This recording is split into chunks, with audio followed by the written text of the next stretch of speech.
Magandang araw mga kaibigan. Gusto kong magbigay ng reaksyon sa pinaka-latest na live stream o vlog ni Jojo Di Guzman tungkol sa pinakamalaking nahuli na droga sa kasaysayan sa Pilipinas. Salamat, Jojo. Napaka-intelihente, napaka-ganda yung analysis mo. At gusto kong magbigay ng reaksyon. Isa din ako sa hindi makapaniwala yung ang daming katanungan, daming kaduda-duda, hindi maipaliwanag ang mga pangyayari. Okay. Nagbigay si Jojo ng nag-research siya yung composition ng checkpoint. Okay. PNP, AFP, nagkakandak yan ng checkpoint. Ako, nung nasa serbisyo ako, from time to time, nagkakandak din kami ng checkpoint.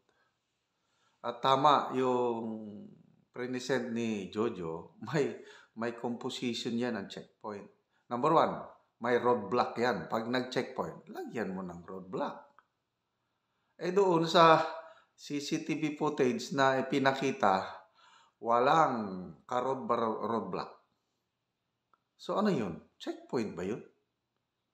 Hindi na, Ang isang checkpoint, hindi completing checkpoint kung walang roadblock. Kaya nga, i-check, parain ang para hihinto sila, lagyan mo ng roadblock.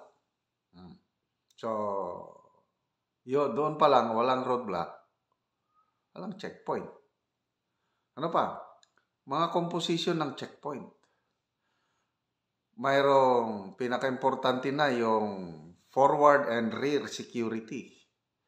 Kasi posibleng mangyari kung i-checkpoint mo ang mga masasamang elemento, armado, rakrakan ang nag-checkpoint, patay. Kaya importante may forward and rear security. And then may profiler, may searcher, different rules ang checkpoint. Anong nakikita natin doon sa CCTV footage? Isa lang ang pumapapil, yung police captain lang, parang nag-iisa siya na nag-checkpoint. That's hindi ka panipaniwala. Okay, halos lahat tayo siguro nakadaan ng checkpoint, lalo na ng COVID. Di ba? O nung martial law dito sa Mindanao, grabing checkpoint.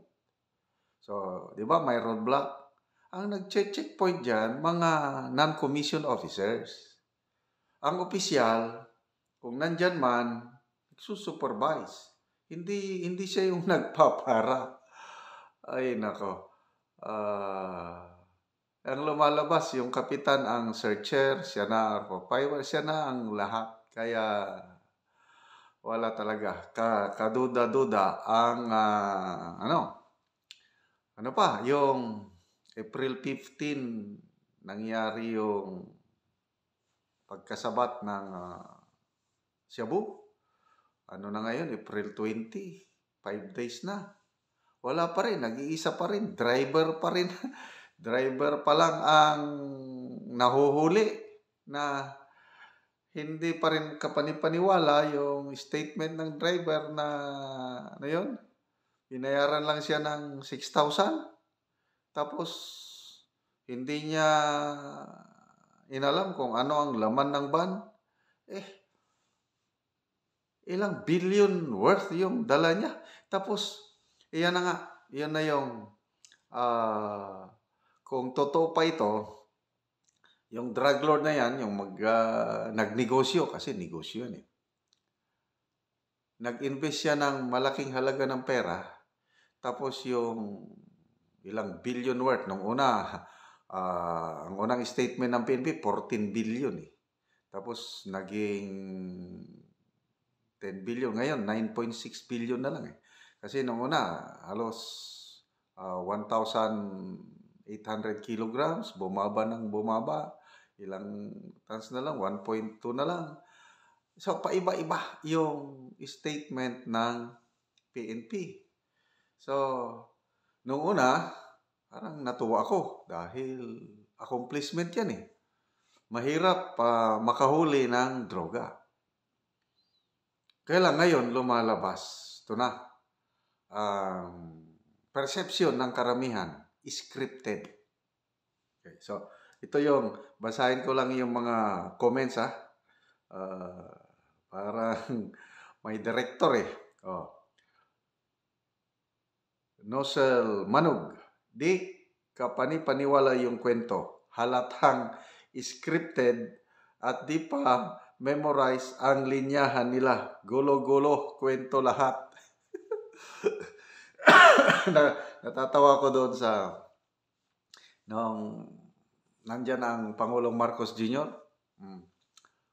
Pinagsalita na yung PNP, yung police captain. Hindi siya makapagsimula. Sumingit si BBM. Ay, alam nyo, mga pulis, sundalo, si nanay nahaharap sa bala. Matapang yan, harapin ang bala. Kailang hindi sila si nanay, hindi sila handa na humarap sa media. I totally disagree. Kasi official yan eh. Pwede kung police corporal, non-commissioned officer, baka pwede pang hindi na-train. Kaya lang ako, maalala ko, second lieutenant pa lang ako, tinuruan na kami how to deal with media. Yung mga ganyan, yung paano, anong mga do's and don'ts in dealing with media, paano magsalita sa media. Ang opisyal, may training yan. Kaya palpak yung sabi ni PBBM na hindi nasaray o kulang sa kahandahan ang mga sundalo, police, officers na humarap sa media. Bakit alanganin yung kapitan magsalita? Tapos lumapit pa yung isang babae, binulungan. Tapos mamaya, anong sinabi? Kaya nandun, press conference para malaman ng detalye. Anong sabi? Pasensya na kayo, operational, ongoing pa yung operations. Hindi ko pwedeng i-detalye. Ganun lang. Kapitan yun So, alanganin magsalita yung police captain. Kasi baka magkamali. Mamaya, pinaulit. Sinabi ang detalye, yun. Regular police checkpoint. Ngayon, salamat at may CCTV camera, walang ka-checkpoint. So, ang lumalabas ngayon, perception ng taong bayan is scripted. So, sino ang director? May nabasa ko dito. Ang director, si DILG Secretary Abalos. So, kung sino man ang director nito, Secretary Abalos ba o PNP chief, basta kung sinong director, parang sa tingin ko, parang pinahamak nila ang Pangulo. Kasi nalagay na siya sa alangan Kasi nagpunta pa doon ang presidente na pinagmalaki pa niya. Kung totoo sanang accomplishment yun, talagang pwedeng ipagmalaki. Ngayon, lumalabas na scripted. At dito sa vlog ni Jojo, ang lumalabas na dito is parang sa SONA. Malapit na naman siyang mag-SONA. Baka yun ang isang i-highlight na accomplishment sa SONA na sa aking panahon, nakahuli tayo the largest volume of shabu na nahuli sa Philippine history. Parang ganon. So,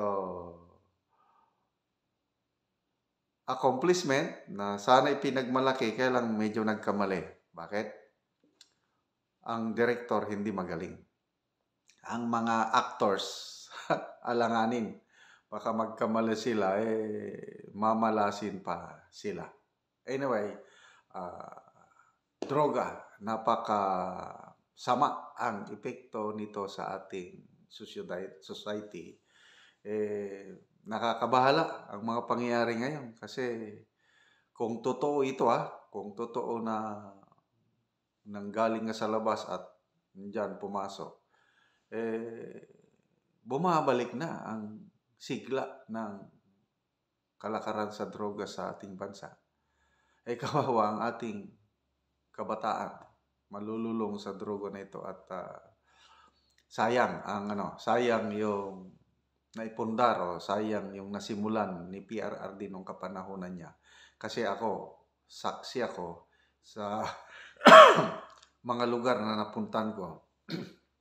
Maraming maraming tumahimik na lugar dahil natakot o naglaylo ang mga drug pusher, drug lords. Tumakas sila sa mga lugar na yun nung panahon ni PRRD. But ito, parang lumalabas dahil iba na ang approach ng administrasyong ito, yung bloodless. Ayaw nilang may mawala na buhay. Sobrang bait.